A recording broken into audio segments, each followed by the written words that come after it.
ॐ नमो भगवते वासुदेवाय।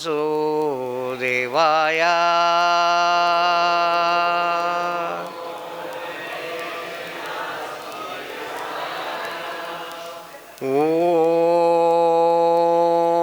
नमो भगवते वासुदेवाय।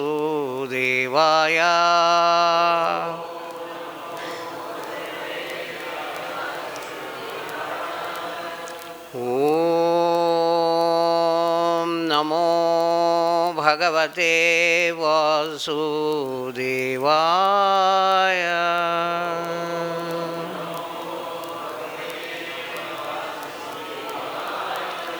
नारायणं नमस्कृत्य नरं चैव नरोत्तमं देवीं सरस्वतीं व्यासं ततो जयमुदीरये। नष्टप्रायेषु अभद्रेषु नित्यं भागवत सेवया भगवतीरुत्तमश्लोके भक्तिर्भवति नैष्टकी। मूकं करोति वाचालं पंगुं लंघयते गिरिं यत्कृपातमहं वन्दे श्रीगुरून् दीनतारिणं श्रीचैतन्य ईश्वरम्। आज हम श्रीमद्भागवतम स्कंद 10 अध्याय स्कंद 7 अध्याय 10 श्लोक नंबर 43-44 ये हम इसके ऊपर चर्चा करेंगे। मैं श्लोक पढ़ता हूँ, मेरे पीछे आप दोहराइए। दोनों श्लोक इकट्ठा हैं, फिर हम इकट्ठा ठीक है बोल सकते हैं। प्रह्लादस्यानुचरितं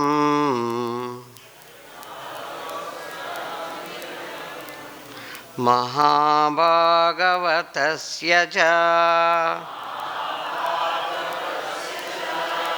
भक्तिर्ज्ञानं विरक्तिश्च यथाध्यं चास्य वैहरे सर्गस्तिष्यप्ययेषस्य गुणकर्मानुवर्णनम्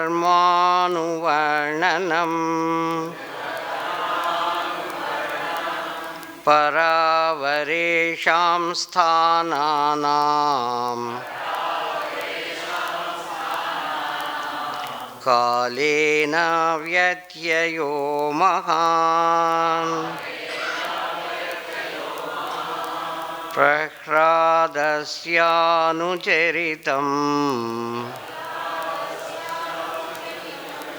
महाभागवतस्य च भक्तिर्ज्ञानं विरक्तिश्च यथाध्यं चास्य वैहरे सर्गस्तिष्यप्ययेषस्य गुणकर्मानुवर्णनम् परावरेषां स्थानानां कालेन व्यत्ययो महान्। प्रह्लादस्यानुचरितं महाभागवतस्य च भक्तिर्ज्ञानं विरक्तिश्च यथाध्यं चास्य वैहरे सर्गस्तिप्यस्येषस्य गुणकर्मानुवर्णनम् परावरेषां स्थानानां कालेन व्यत्ययो महान्।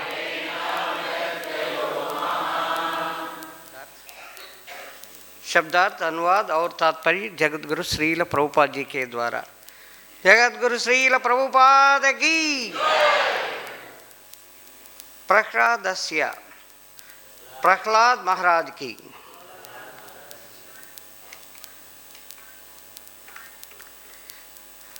अनुचरितम,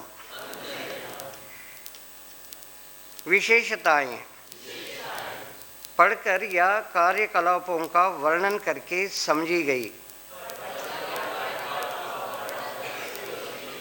महाभागवतस्य, महान भक्त की। च भी भक्ति ही, पूर्ण पुरुषोत्तम भगवान की भक्ति। ज्ञानम, आध्यात्म का पूर्ण ज्ञान। ब्रह्म परमात्मा तथा भगवान। विरक्ति ही, भौतिक संसार से वैराग्य। च भी यथार्थ्यम, उन्हें सही सही समझने के लिए। च तथा अस्य, इसका। वै निस्संदेह, हरे सदैव पूर्ण पुरुषोत्तम भगवान के संदर्भ में। सर्ग सूजन, स्थिति पालन, अप्यय तथा संहार का। ईशस्य, स्वामी पूर्ण पुरुषोत्तम भगवान का। गुण, दिव्य गुण तथा ऐश्वर्य। कर्म तथा कार्यकलापों का। अनुवर्णनम, परंपरा के भीतर वर्णन। अनु का अर्थ है पश्चात। अधिकारी व्यक्ति पूर्व आचार्यों का पालन करते हैं। वे कोई नई चीज नहीं पढ़ते, नहीं गढ़ते। पर अवरेशम, देवता तथा असुर नामक विभिन्न प्रकार के जीवों का। स्थानानाम, विभिन्न लोगों या रहने के स्थानों को। कालेना, समय आने पर। व्यत्ययः, हर वस्तु का संहार। महान, यद्यपि महान। यह कथा आगे। यह कथा महाभागवत मैं एक बार पढ़ लेता हूँ, बहुत बड़ा है। यह कथा महाभागवत प्रहलाद महाराज के गुणों, उनकी दृढ़ भक्ति, उनके परिपूर्ण ज्ञान तथा भौतिक कलमश से पूर्ण विरक्ति का बखाना करती है। यह सृजन, पालन तथा संहार के कारण स्वरूप पूर्ण पुरुषोत्तम भगवान का भी वर्णन करती है। प्रहलाद महाराज ने अपनी स्तुतियों में भगवान के दिव्य गुणों के साथ ही यह भी बतलाया कि किस तरह देवताओं तथा असुरों के आवास भगवान के निर्देश मात्र से ध्वंस हो जाते हैं, चाहे वे भौतिक ऐश्वर्य से कितना भी भरे पूरे क्यों न हो। मैं तात्पर्य पढ़ता हूँ।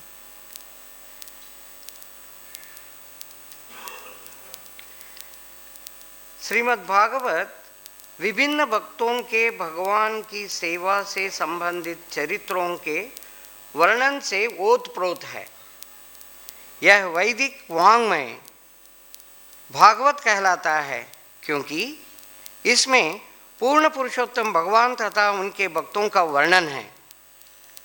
प्रामाणिक गुरु के निर्देशन में श्रीमद् भागवतम का अध्ययन करने से मनुष्य कृष्ण के विज्ञान, भौतिक तथा आध्यात्मिक जगतों की प्रकृति तथा जीवन लक्ष्य को पूर्ण रूपेण समझ सकते हैं।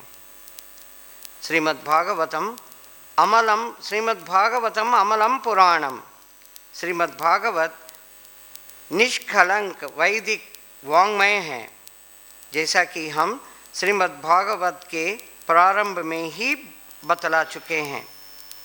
अतः श्रीमद्भागवतम को समझने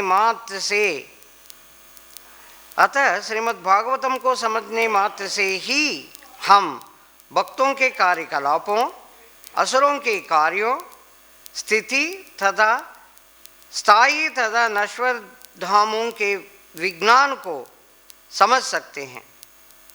श्रीमद्भागवत के माध्यम से हर बात भली भांति ज्ञात हो जाती है। ओम अज्ञानतिमिरान्धस्य ज्ञानाञ्जनशलाकया चक्षुरोन्मीलितं येन तस्मै श्रीगुरवे नमः। श्रीचैतन्यमनोभीष्टं स्थापितं येन भूतले स्वयं रूप कदा मह्यं ददाति स्वपदान्तिकं। वन्देऽहं श्रीगुरोन् श्रीयुतपदकमलं श्रीगुरोन् वैष्णवांश्च। श्रीरूपं साग्रजातं सहगणरघुनाथान्वितं तं सजीवं साद्वैतं सावधूतं परिजनसहितं कृष्णचैतन्यदेवं श्रीराधाकृष्णपादान् सहगणललिता श्रीविशाखान्वितांश्च। हे कृष्ण करुणा सिंधो दीनबंधो जगत्पते गोपेश गोपिका कांत राधा कांत नमोस्तुते। तप्त कांचन गौरांगी राधे वृंदावनेश्वरी वृषभानुसुते देवी प्रणमामि हरिप्रिये। वाञ्छाकल्पतरुभ्यश्च कृपासिन्धुभ्य एव च पतितानां पावनेभ्यो वैष्णवेभ्यो नमो नमः। जय श्री कृष्ण चैतन्य प्रभो नित्यानंद श्री अद्वैत गदाधर श्रीवासादि गौरभक्तवृंद। हरे कृष्ण कृष्ण कृष्ण हरे हरे हरे राम राम राम हरे हरे। हरे कृष्ण कृष्ण कृष्ण हरे हरे हरे राम राम राम हरे हरे।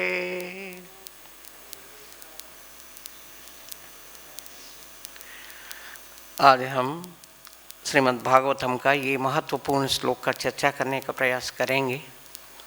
आप सब लोग मेरे से बहुत वरिष्ठ हैं, ज्ञानी हैं, फिर भी मैं श्रील प्रभुपाद जी के द्वारा जो दिया गया है और कृष्ण का ग्लोरिफिकेशन के लिए मैं प्रयास करूँगा, अगर आप सब लोग मुझे आशीर्वाद प्रदान करते हैं प्लीज़। हरे कृष्ण। श्रीमद् भागवतम का महत्व को ये 3-4 श्लोक बहुत स्पष्ट रूप से बता रहा है। इसमें प्रभुपाद जी क्लियरली बहुत स्पष्ट रूप से कहते हैं ये श्रीमद् भागवतम एक्चुअली है क्या। अगर कोई पूछते हैं अब भागवतम है क्या, थोड़ा हमें शॉर्ट में बता दीजिए, हमारे पास समय नहीं है, तो प्रभुपाद जी इसका डेफिनेशन एक्चुअली भागवतम क्या है बता रहे हैं। भगवान के बारे में और भगवान के भक्तों के बारे में जो बताता है वही भागवतम है। अगर कोई भागवतम कथा में बैठे हैं और भगवान के बारे में नहीं, भगवान के भक्ति के बारे में नहीं और कुछ बता रहे हैं, तो वो एक्चुअली भागवतम के संबंधित नहीं है। तो वैसे कथाएं बहुत सारा चलते हैं इधर उधर, बाहर वृंदावन के बाहर, इस्कॉन के बाहर, बहुत सारे ऐसे कथाओं में बैठ के मनोरंजन, वो एक्चुअली अपना मन को, ये सेंस ग्रेटिफिकेशन, अपना इंद्रिय तृप्ति के भाग हो जाता है। अगर उसमें जो भी जोक है या जो भी कथाएं सुनाते हैं, अगर उससे हम आकर्षित होके असल चीज़ जो भगवान और भगवान के भक्तों के बारे में जो सुनने के लिए भागवतम है, उसको छोड़ के दूसरा ऐसे चीज़ों पर हमारा ध्यान चले जाता है, तो हमारा लक्ष्य एक्चुअली भागवतम का सुनने का वो हम थोड़ा थोड़ा दूर चले जाते हैं। इसलिए ये हम सदा याद रखना है कि भागवतम मतलब भगवान कृष्ण के, भगवान के बारे में और उनके भक्तों के बारे में बताने वाला ही भागवतम है। और भागवतम का जो विशिष्ट स्थान है, व्यासदेव जी 17 पुराण लिखने के बाद आखिरी में श्रीमद् भागवतम लिखते हैं। हर एक पुराण में क्या क्या अलग अलग दूसरे पुराण हैं और उसका श्लोक है, उसमें वर्णन होता है। और श्रीमद् भागवतम में श्लोक नंबर अध्याय स्कंद 12 13 अध्याय श्लोक नंबर 4 से 9 तक ये 18 पुराणों का वर्णन है। और उसमें कितने श्लोक है ये भी बहुत स्पष्ट रूप से इस 12 स्कंद 13 अध्याय श्लोक नंबर 4 से 9 तक दिया गया है। उसका शॉर्ट में हम इधर बता रहे हैं। ब्रह्म पुराण 10,000 श्लोक, पद्म पुराण 55,000 श्लोक, विष्णु पुराण 23,000, शिव पुराण 24,000, श्रीमद् भागवतम 18,000, नारद पुराण 25,000, मार्कंडेय पुराण 9,000, अग्नि पुराण 15,400, भविष्य पुराण 14,500, ब्रह्म वैवर्त पुराण 18,000, लिंग पुराण 11,000, वराह पुराण 24,000, स्कंद पुराण 81,100, वामन पुराण 10,000, कूर्म पुराण 17,000, मत्स्य पुराण 14,000, गरुड़ पुराण 19,000, ब्रह्मांड पुराण 12,000। ऐसे ये पूरा पुराणों का श्लोकों को अगर हम गिनते हैं तो पूरा मिलके 4 लाख श्लोक बनता है। तो श्रील जीव गोस्वामी ये 12, 13, 4, 5 के 4, 9 के नीचे उनका एक्सट्रैक्ट वो जीव गोस्वामी जी का एक्सप्लेनेशन दिया गया है। उसमें जीव गोस्वामी जी बताते हैं असल में महाभारत 1 लाख का और रामायण एक्चुअली बहुत बड़ा था, उसको नारद मुनि थोड़ा शॉर्ट करके 25,000 श्लोकों में बताए हैं। ऐसा करके हमारा जो भी 18 पुराण और 2 एपिक्स मिला के हमारे ग्रंथों का श्लोक बन जाता है 5,25,000। तो ये श्लोकों का एक्चुअली हम पढ़ने का तो बहुत मुश्किल है। और श्रीमद् भागवतम में ये पूरा का सार एक्चुअली बताया गया है। तो हम श्रीमद् भागवतम को ये दृष्टि से देखते हैं और इसको अच्छा सा पढ़ के हम ज्ञान का हम जीर्ण करने का और भगवान के भक्ति को आगे बढ़ाने का हम मन में प्रयास करते हैं। और इसमें बहुत अलग अलग तरीका का जो अचिंत्य तत्व है उसको हम समझने का, स्ट्रेट फॉरवर्ड समझने का प्रयास करना चाहिए। जैसे स्कंद 10 अध्याय 88 वृकासुर का वर्णन आता है। वृकासुर एक असुर था। वो एक बार उनके मन में ऐसे आया, ये 3 देवों में कौन सा देव है जो शीघ्र ही हमें वर दे देंगे। तो वो सोच रहे थे किससे पूछना है। सडनली नारद मुनि दिखाई पड़ते हैं और नारद मुनि से पूछते हैं, हे नारद मुनि बता दीजिए मुझे कौन सा देव से मैं शीघ्र वर को प्राप्त कर सकता हूँ। तो नारद मुनि बताते हैं आपको शीघ्र अल्प मात्र सेवा से तृप्त होने वाले शिवजी है। आप शिवजी का तपस्या कीजिए, शिवजी को आप प्रसन्न कर, बहुत आसानी से प्रसन्न कर सकते हैं। जो भी ये जगत का जो भी आपका इच्छाएं हैं वो पूर्ण कर देंगे। तो शिवजी का वो ऐसे प्रसन्न करना चाहता था कि अपना शरीर का मांस निकालता था और हवन में डालता था। हाथ काटा, हाथ में से मांस काटा, मांस काट के हवन में डाला और देखते हैं शिवजी प्रसन्न हो रहे कि नहीं। हे शिवजी प्रसन्न हो जाओ, ओम नमः शिवाय, शिवजी प्रसन्न हो जाओ। जितना भी वो सहन करता है हवन में शिवाय स्वाहा, हे शिवजी आप अग्नि के रूप में मेरा ये मांस को स्वीकार करो। देखते हैं शिवजी प्रसन्न हुए, अभी प्रसन्न नहीं हुआ। ये वाला मांस निकाले, शिवजी प्रसन्न हो जाओ, नहीं हो रहे, फिर काटें, शिवजी प्रसन्न हो जाओ, शिवजी प्रसन्न हो जाओ। पूरा एक एक करके मांस को काट रहे हैं, डाल रहे हैं और शिवजी से प्रार्थना कर रहे हैं, हे शिवजी प्रसन्न हो जाओ। शिवजी दिखाई नहीं दे रहे। तो अब सोच लिया कि मेरा शरीर का जो भी मांस है सब कुछ खत्म हो चुका है, अब एक ही बचा है ये खोपड़ी, ये सिर, मेरा सिर को मैं काट के अब इसमें डाल देता हूँ। अगर शिवजी प्रसन्न हो जाते हैं तो ठीक है, नहीं तो कोई बात नहीं। तो अपना तलवार निकाला, इसमें दिखाई दे रहा है छोटा तलवार, थोड़ा ये वो होके ठीक से नहीं दिखाई दे रहे। वो अपना तलवार निकाला और सिर के ऊपर रखा, काटने के लिए अभी रेडी हो गया है। शिवजी प्रसन्न होके उनको दर्शन देते हैं, शिवजी को दर्शन देते हैं। शिवजी उनको टच करते हैं, उनको स्पर्श करते हैं।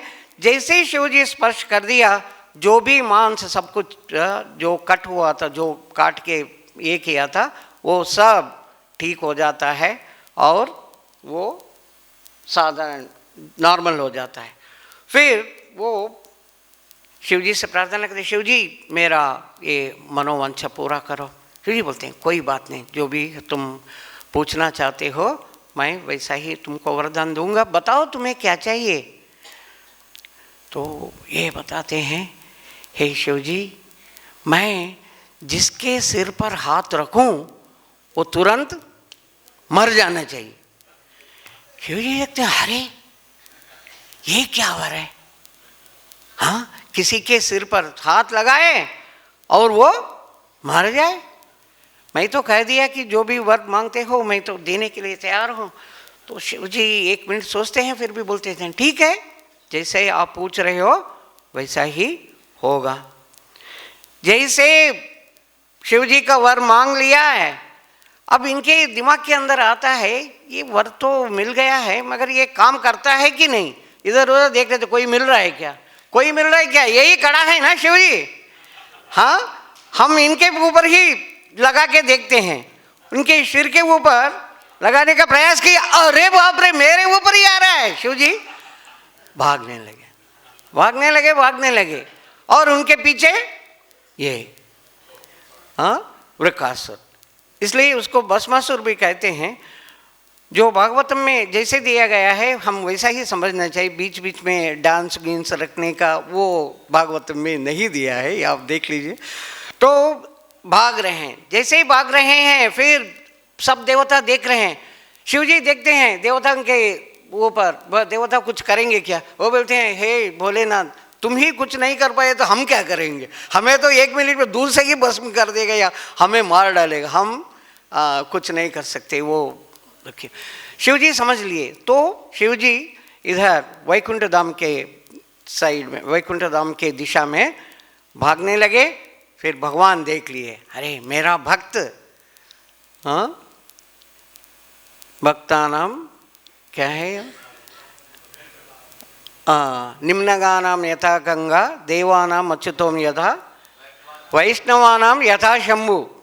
शंभु से वैष्णव बड़ा वैष्णव नहीं है। अरे मेरा भक्त को कुछ कष्ट आ गया है तो भगवान तुरंत क्या करते हैं, एक छोटा बालक के रूप में, वह ब्रह्मचारी के रूप में आ जाते हैं। और जैसे वो भागने लगा तो हे दानव का बहुत बड़ा राजा, हे दानवेश्वर, एक मिनट सुनो। हाँ भाई, हाँ क्या?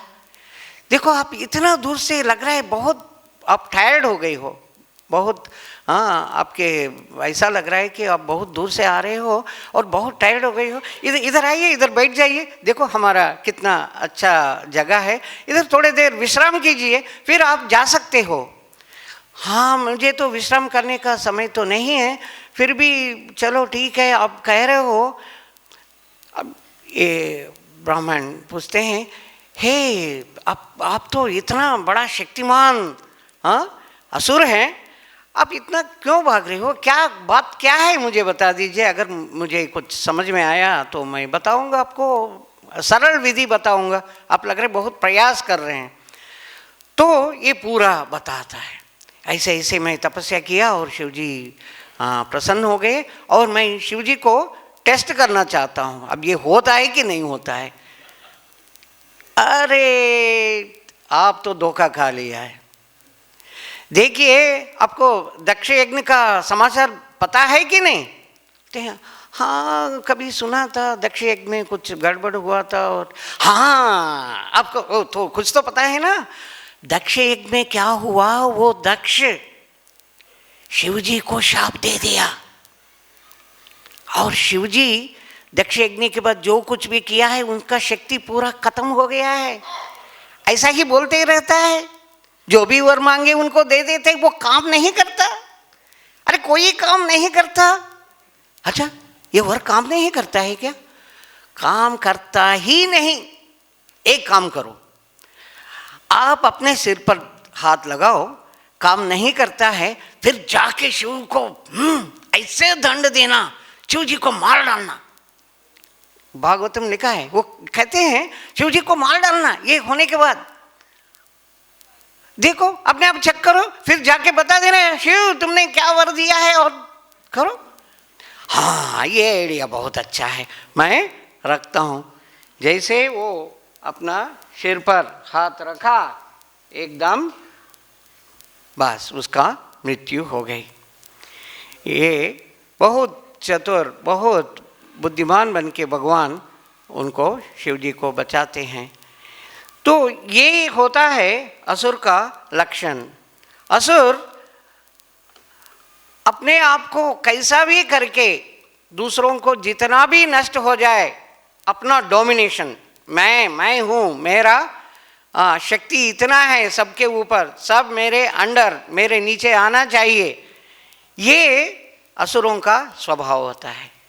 हम भी अपने आप को चेक करना चाहिए, क्या मैं किसी के ऊपर डोमिनेट, किसी के ऊपर ये मैं प्रभाव दिखाना चाहता हूँ, मैं कितना बड़ा हूँ, कितना महात्मा हूँ, ये हम अपने आप को चेक करना चाहिए। अगर हमारे अंदर कभी भी ऐसा है तो हम इनका भाई या बहन बन सकते हैं, ये वृकासुर का। तो ऐसा कोई भी असुर आखिर में जितना भी शक्तिमान हो, जितना भी ऐश्वर्यपूर्ण हो, वो एक दिन नाश हो जाएगा, खत्म हो जाएगा। जैसे भगवान 1 मिनट में हिरण्यकशिपु को बस खत्म कर दिया। हिरण्यकशिपु इतना शक्तिमान था कि उनको देख के पूरा देवताएं इतना डर जाते थे।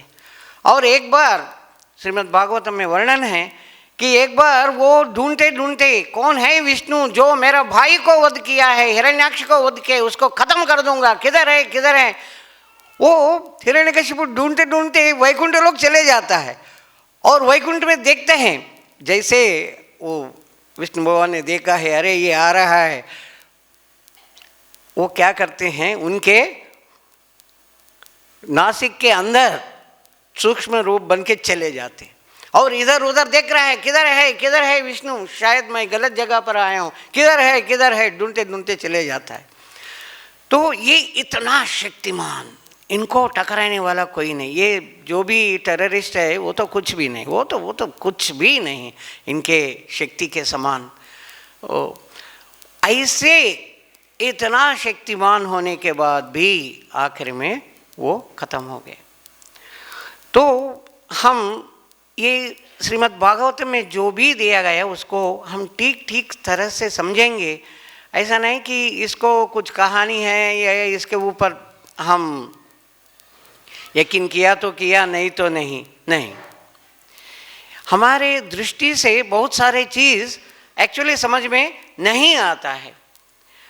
वैसे बहुत सारा संदर्भ श्रीमद् भागवतम में अचिंत्य प्रसंग है, जिसमें एक प्रसंग है अध्याय 1 स्कंद 9 में सुजन्यु महाराज स्त्री रूप मिल जाता है उनको। वो थोड़ा सा हम चर्चा करेंगे, फिर बाद में और आगे बढ़ेंगे।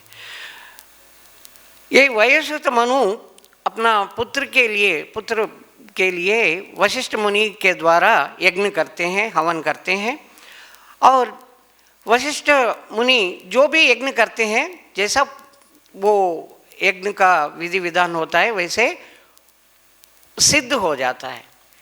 और जब पुत्र के लिए यज्ञ कर रहे थे, उनके वयस्वत मनु के पत्नी, उनके अंदर ये इच्छा आता है कि मुझे तो पुत्री चाहिए। और उनका पतिदेव पूछ रहे हैं, वशिष्ठ मुनि के द्वारा यज्ञ करवा रहे हैं पुत्र के लिए। अब ये तो लग रहा है मेरा पुत्री का संभव नहीं है, क्योंकि सब लोग ऐसा कर रहे हैं।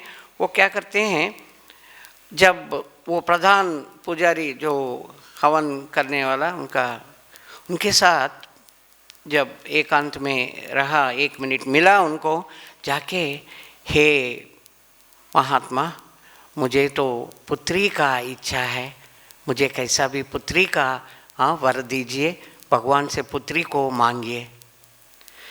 तो इनके मन में अब ये हो गया कि पुत्री के लिए मंत्र पढ़ना है, पुत्री के लिए हवन करना है। हवन करते करते पुत्री का नाम लेते हैं, इनको पुत्री का प्रदान हो जाए, और इनको पुत्री मिल गई, पुत्री जन्म हो गई। मगर इनको तो पता नहीं था, राजा को पता नहीं कि उनका पत्नी ने ऐसे पूछा। पत्नी तो बहुत खुश हो गई, बहुत खुशी से मना रही है। मगर राजा कहते हैं, अरे ये कैसे हुआ, मैं तो पुत्र के लिए इतना बड़ा वशिष्ठ मुनि को लेके बहुत निष्ठा से हमने पूरा यज्ञ किया है, ये कैसे हुआ। तो वशिष्ठ मुनि को ही बुला के पूछते हैं, हे वशिष्ठ मुनि, थोड़ा बता दीजिए, आपका ये कार्य ऐसा कभी नहीं होता है, ये बार ऐसे कैसे हो गया कि पुत्री का जन्म हुआ पुत्र के स्थान में। तो वो पूरा देखते हैं, सब अपना अपना पुजारी सब लोगों से विचार करते हैं। जो मेन पुजारी जो हवन कर रहा था उनसे भी आके पूछते हैं, एक बात बताइए, ये कैसे हो गया कि आप पुत्री का जन्म कैसे हुआ। वो पूरा बताते हैं, देखिए महारानी आके हमसे बताया कि पुत्री चाहिए, तो हमारे मन में वही था, हम पुत्री का ही मंत्र पढ़े हैं, तो पुत्री पैदा। तो इनको बताते हैं, देखिए मंत्र जो भी है ऐसे हो गया। तो मनु ऐसा वयस्वत मनु कहते हैं, नहीं, आप कुछ भी करो, मुझे तो पुत्र ही चाहिए।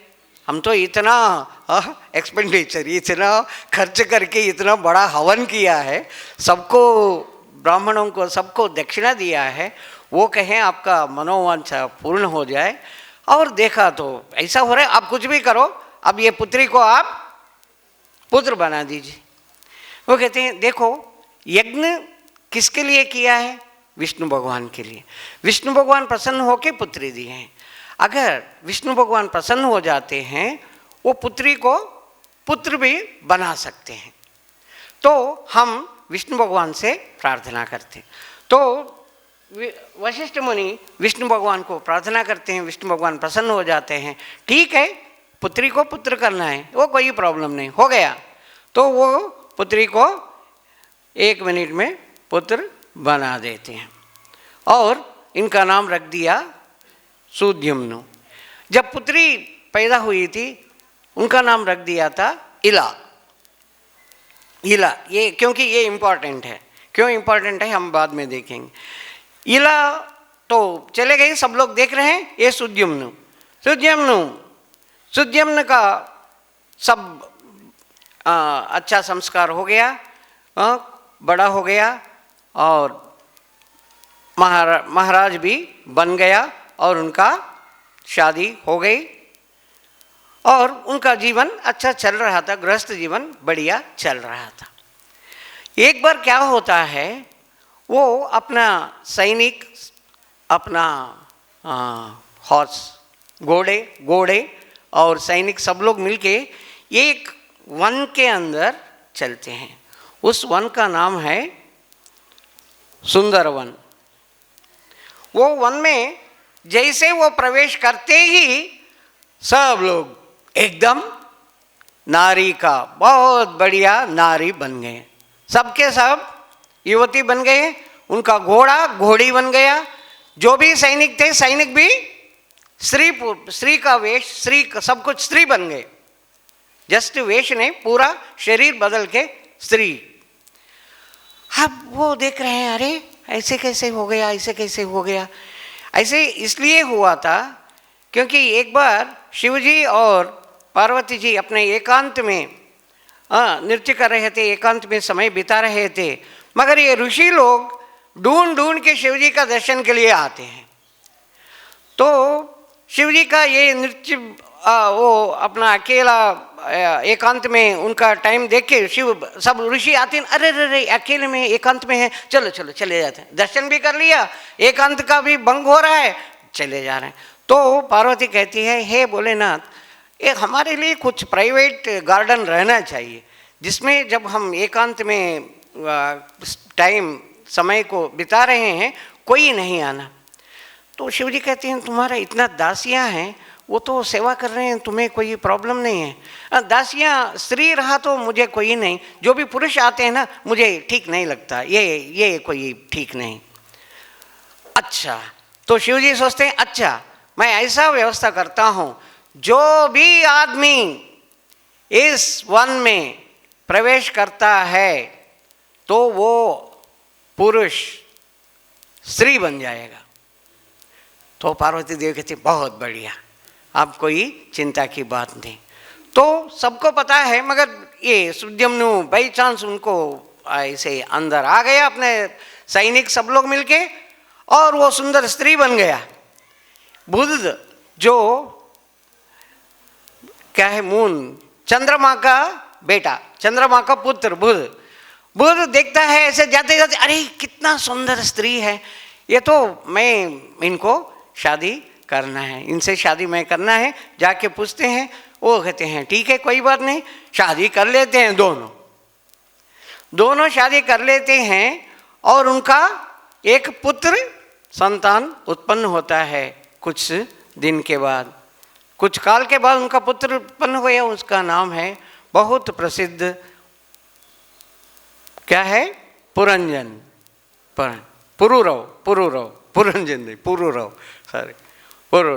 पुरुरव का नामकरण करते हैं, पुरुरव हो गया। जब ये नामकरण हो रहा था, इनके दिमाग के अंदर, इला, ये जो सुद्युम्न के दिमाग के अंदर स्लोली बैकफ्लैश, मैं भी पुत्री के रूप में मेरा नाम रखा था इला, हमारे गुरु वशिष्ठ गुरु आए थे और देखा है, और मुझे बताती थी, मेरा माँ बताती थी कि तू तो लड़की थी फिर लड़का बन गए, तुम्हारा वशिष्ठ गुरु इतना शक्तिमान है। तो ये पूरा उनको याद आता है, अरे रे रे रे, मैं तो अब स्त्री के रूप मुझे मिल गया है, मैं तो एक्चुअली सुद्युम्न राजा था, और मेरा गुरु ने मुझे, जब मेरा स्त्री का एक्चुअली स्त्रीलिंग में मेरा उत्पन्न हुआ था, मुझे तो चेंज करके पुरुष बना दिए थे। तो अब मैं स्त्री होके फिर पुरुष बनने का एक ही उपाय है, मैं गुरुदेव को कैसा भी प्रसन्न करके उनको मैं पूजा करके पूछता हूँ। तो वशिष्ठ मुनि को बार बार प्रार्थना करते, वशिष्ठ मुनि उनको दर्शन देते हैं। वशिष्ठ मुनि देखते हैं, अरे तुम कौन हो, वो सुजन्यु हो या इला हो? बोलते हैं देखो मैं ऐसे इस वन में आ गया, आते ही ऐसा स्त्री का रूप मिला है और मेरा शादी हो गया बुद्ध के साथ, बुद्ध राजा के साथ, और मेरा बच्चा हो गया है। अरे अरे अब बताओ क्या करना चाहते हो? लड़की के रूप में ऐसा ही रहना चाहते हो रानी के रूप में, या राजा के रूप में सुजन्यु होके आना चाहते हो? नहीं नहीं, मुझे ना ये स्त्री का ठीक नहीं लगता है, मैं तो सुजन्यु राजा हूँ, मुझे कैसा भी फिर कर दीजिए, सुजन्यु बना दीजिए। बोलते हैं अरे आपको ये लिंग बदल दिया है शिव जी, तो हम शिव जी को ही अप्रोच करना पड़ेगा, शिव जी के प्रार्थना करना पड़ेगा। शिव जी को बहुत वो शीघ्र ही प्रसन्न कर लेते हैं। शिव जी कहते हैं देखो मैं तो पार्वती को वचन दिया था कि जो भी इस वन के अंदर आते हैं वो स्त्री बन जाएगा। अब आप कह रहे हो कि ये स्त्री को पुरुष बनाओ। अब मैं ये स्त्री को पुरुष बना दिया, पार्वती जी बहुत नाराज हो जाएंगे। मैं मेरा पत्नी को तो नाराज करना नहीं चाहता हूँ, और आप इतना बहुत बड़ा श्रेष्ठ मुनि हैं, आचार्य हैं, तो आपके वचन को भी मैं इनकार नहीं कर सकता। अब मैं क्या करना है बताओ। तो वो सोचते हैं, सोच के अब अपना डिक्लेरेशन देते हैं, ठीक है 1 महीने पुरुष 1 महीने स्त्री। बोलते हैं 1 महीने पुरुष 1 महीने स्त्री, ठीक है 1 महीने तो राजा बन के रहेगा और 1 महीने रानी बन के गुजर जाएगा, कोई बात नहीं, कुछ तो हो रहा है। तो आके बताते हैं अच्छा तुम अब से हो जाओ, पुरुष हो गए हो। बस देखते ही वो राजा बन गए। सब लोग आए, राजा के सिंहासन में बिठा दिए, और वो ऐसा ही 1 महीने पुरुष 1 महीने स्त्री। राजा बन के 1 महीने जब पुरुष हो गया है, उनका भी 3 पुत्र हो गए हैं। उनका नाम ऐसा है, नाम दिया है ना, उत्कल, गया और विमल। तो इधर राजा बनके पुरुष बनके राजा का 3 उनका संतान, और वो संतान ऐसा ही आगे बढ़ता है, भागवतम में दिया है उनका पुत्र क्या है। और इधर पुरूरव, इधर रानी बनके पुरूरव के माँ है। ये ऐसे जो है ना, ये बहुत डिफिकल्ट है हमको समझना। अगर कोई लिंग बदल दिया, ऐसा नहीं कि अभी लिंग बदल दिया कुछ संतान उत्पत्ति नहीं, पुरुष बन के अपना 3 बच्चे, स्त्री बन के अपना बढ़िया सा प्यारा पुरूरव। तो अगर हम इसको डीपली देखते हैं, अगर गहराई से हम सोचते हैं, ये भगवान का लीलाएं ऐसा है, इसको हम भगवान का बहुत अचिंत्य लीला प्रसंग बोल के ही हम देखना है। अगर हम विमर्शा करते हैं या हम ग्रंथों को, इस महान ग्रंथों को अगर हम क्रिटिसाइज करते हैं, तो हमें भक्ति में आगे बढ़ने में बहुत मुश्किल हो जाता है। भक्ति से स्लोली हम पीछे हट जाएंगे। तो इस जगत में एक्चुअली 2 तरीका के लोग हैं, एक मक्खी का, दूसरा मधुमक्खी का। प्रभुपाद जी बार बार इसका उदाहरण देते हैं।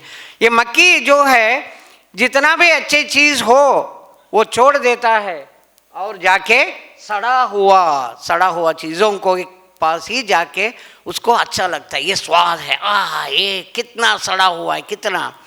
जो बच्चा उधर खड़ा है वो कहता है कितना दुर्गंध आ रहा है। और मधुमक्खी कितना भी कष्ट हो, दूर दूर जाके सुगंध को ही देखता है, सुगंध को, ये इसको ही लेता है, मधु को ही वो लेता है। तो हम किसी के अंदर अच्छा गुण रहा तो भी अगर हमारे अंदर ये मक्खी के जैसे गुण रहा, तो उनके अंदर जितना भी अच्छा हो, हम ढूंढ के उनका जो भी गलतियां हैं उसको पकड़ते हैं। तो ये हमारे अंदर ऐसे गुण बुद्धि से ये मन को कंट्रोल करके, मन तुम उनका गलतियों को पकड़ रहे हो, उनका जो अच्छा गुण नहीं देख रहे हो, तुम मक्खी के जैसे हो, मक्खी के जैसे नहीं, मधुमक्खी के जैसे गुण को तुम लो। उनके अंदर जितना भी खराब चीज़ हो वो ढूंढ ढूंढ के अच्छा ही, बहुत अच्छा स्वाद को लेके वो उसको मिल जाता है और वो मधु को लेता है। तो गुण संगति से ही प्राप्त होता है। लवमात्र साधु संग सर्व सिद्धि होए। ये एक बार नारद मुनि के पास, नारद मुनि ये दुष्ट राजा के पास आते हैं, वो कभी भी शराब पीता है, वो कहते हैं साधु संग करो, ये करो, ये क्या कह रहे हो, साधु संग से क्या लाभ होता है। अपना शराब का पात्र को भी नारद मुनि के ऊपर गिराया। नारद मुनि कहते हैं देखो तुम एक दिन तुम्हें यमदूत आके खींच के ले जाएंगे और यमराज से यही पूछना कि 1 मिनट साधु संग से क्या लाभ होता है, उनसे पूछना, याद रखो। हाँ हाँ हाँ, याद रहेगा, याद रहेगा। तो जैसे ही उसका मृत्यु आ गया, उसको खींच खींच के ले जाते हैं और उसको दंड देने के लिए रेडी हो जाते हैं। यमदूत देखते हैं इसका, अरे बाप रे, कितना पाप किए हो, ये तो चिट्ठा खत्म ही नहीं होता, कितना बड़ा लंबा लिस्ट है तुम्हारा, और एक बार तुमने नारद मुनि को भी अपमानित किया हो। जैसे उन्होंने कहा एक बार तुमने नारद मुनि को अपमानित किया हो, तो कहते हैं अरे मुझे, मेरा प्रश्न, एक प्रश्न है, तुम्हें ना कुंभिपाकम, ये जो नरक है इसमें हजारों साल तुमको ऐसे बॉईल करेंगे, तुमको इतना कष्ट होगा, तुम इतना पाप किए। मेरा एक प्रश्न है, तुम्हें ना नरक जाके कल्पांतर युगांतर में, मेरा एक प्रश्न है। 10 बार बता, हाँ जाओ बताओ तुम्हारा प्रश्न क्या है। अच्छा, लवमात्र साधु संग से क्या फल मिलता है यमराज, थोड़ा सा मुझे बता सकते हो। यमराज देखते हैं लवमात्र साधु संग से क्या फल मिलता है, मुझे तो पता नहीं। तो वो सोचते हैं, सोच के फिर ब्रह्मा जी के पास ले जाते हैं। ये जीव आया है, बहुत पाप किया है, वो पूछ रहा है लवमात्र साधु संग से क्या फल मिलता है, हे भगवान थोड़ा बता दीजिए। तो ये भी बोलते हैं मुझे तो पता नहीं। शिव जी के पास ले जाते हैं, हे भोलेनाथ थोड़ा बताओ इनको, ये जीव को मैं लेके आया हूँ, ये कहता है कि लवमात्र साधु संग से क्या लाभ है। शिव जी कहते हैं आई एम सॉरी, मुझे भी पता नहीं। तो मगर मुस्कुरा रहे थे, उनको पता है क्या होने वाला है। तो वो देखते हैं अब कौन बचा है, वैकुंठ लोक को ले जाते हैं। अब ये उल्टे सीधा बहुत सारा प्रश्न कर रहा है, ये जीव को भी मैं लेके चलता हूँ, नहीं तो और कुछ प्रश्न पूछा तो मैं क्या जवाब दूँ। भगवान के पास ले जाते हैं, हे भगवान ये जीव इतना पाप किया है, इसका चिट्ठा तो इतना लंबा है, और वो ये एक प्रश्न पूछ रहा है लवमात्र साधु संग से क्या लाभ मिलता है, क्या लाभ मिलता है। वो जीव को लेके आए हैं ना, हाँ किधर लेके आए हो, हाँ आपके धाम में, वैकुंठ धाम में। मतलब क्या हुआ, समझा कि नहीं समझा, आ जाओ। ए जीव चले गया। अरे भगवान मुझे तो अब समझ में आया, लवमात्र साधु संग से क्या लाभ मिलता है। हाँ आप खाली हाथ जाओ तो भगवान के धाम भी मिल सकता है, मिलेगा। तो लवमात्र साधु संग सर्वशास्त्र कहे, लवमात्र साधु संग सर्व सिद्धि। तो इसलिए हम साधु संग को बहुत इंपॉर्टेंस देना चाहिए। मंदिर में आइए साधुओं से। एक घास का टुकड़ा जाके गटर में गिरा, एक घास का टुकड़ा जाके फूलों की टोकरी में गिरा। कुछ देर के बाद एक लड़की आई, घास को उठाई, कितना खुशबू है।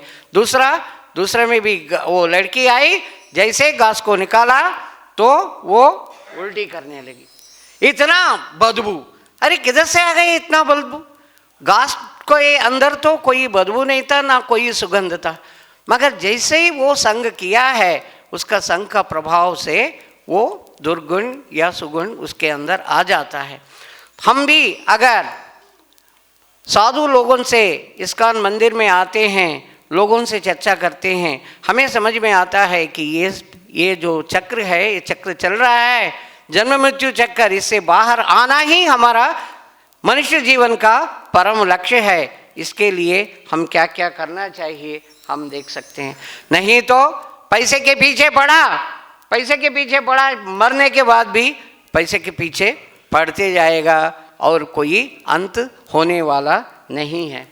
तो तो इसलिए भगवान बताते हैं मैं सब जीवों को चला रहा हूँ और उनके शरण में जाओ, तमेव शरणम गच्छ सर्वभावेन भारत। उसके बाद ही तत्प्रसादात् परम शांतिम, उसके बाद ही शांति मिलेगा। अगर आप शांति के लिए, सुख के लिए भाग रहे हो, उनके शरण में जाओ जो तुम्हें चला रहे। और 63 में भगवान बता रहे हैं इति ते ज्ञानम आख्यातम गुह्यात गुह्यतरम मया, मैं बहुत गुह्य ज्ञान तुम्हें बताया हूँ और इसके ऊपर विमर्शा करो। ये थे इच्छसी तथा करो, फिर इसके बाद तुम्हारा मर्जी, तुमको मैं स्वतंत्रता दे रहा हूँ, तुम जैसे चाहिए वैसे करो, मेरे लिए कोई अंतर नहीं है। अगर तुम कुत्ता बन गए हो, कुत्ता का भी मैं खाना सब कुछ आहार देता हूँ, उसके लिए घर, कुत्ते का घर, सब कुछ मैं उसके कर्म के अनुसार देता हूँ, मेरे लिए कोई अंतर नहीं पड़ता। मगर देखो पुत्र, देखो बेटा, तुम्हारे लिए प्रॉब्लम हो रहा है, तुम इतना कष्ट भोग रहे हो। नहीं तो एक गधा, गधा का बच्चा, छोटा बच्चा बड़ा हो गया, बड़ा हो गया, गधा का भी परिवार, गधा बूढ़ा हो गया, गधा मर गया। छोटा बच्चा बड़ा हो गया, बड़ा हो गया और किसी लड़की से शादी हो गई, अपना परिवार हो गया और उनका भी बच्चा हो गए और वो भी बूढ़ा हो गया, बूढ़ा होके वो मर गया। मनुष्य के जीवन में और गधे के जीवन में अंतर क्या हुआ? अगर हम भगवान के बारे में सीरियसली, गंभीरता से नहीं सोचते हैं और गंभीरता से हरे कृष्ण महामंत्र नहीं जपते हैं तो हमारा जीवन किसी काम का नहीं, हम यही चक्कर में रहेंगे। इसलिए श्रीमद् भागवतम में हमारा जीवन का लक्ष्य क्या है और इसको कैसे प्राप्त करना है पूरा का पूरा बताया है। और इसके ऊपर, भागवतम के ऊपर पूरा विश्वास रख के हम भगवान का और भगवान के भक्तों का आदेशों को पालन करना चाहिए, जो शुरू होता है हरे कृष्ण महामंत्र को कीर्तन करने से।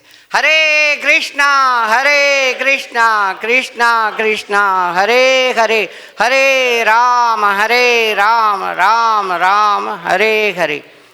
समय तो हो चुका है, अगर किसी का प्रश्न रहा तो बात कर सकते हैं, तो किसी का प्रश्न नहीं है तो हम समाप्त करेंगे। जगत गुरु श्रील प्रभुपाद की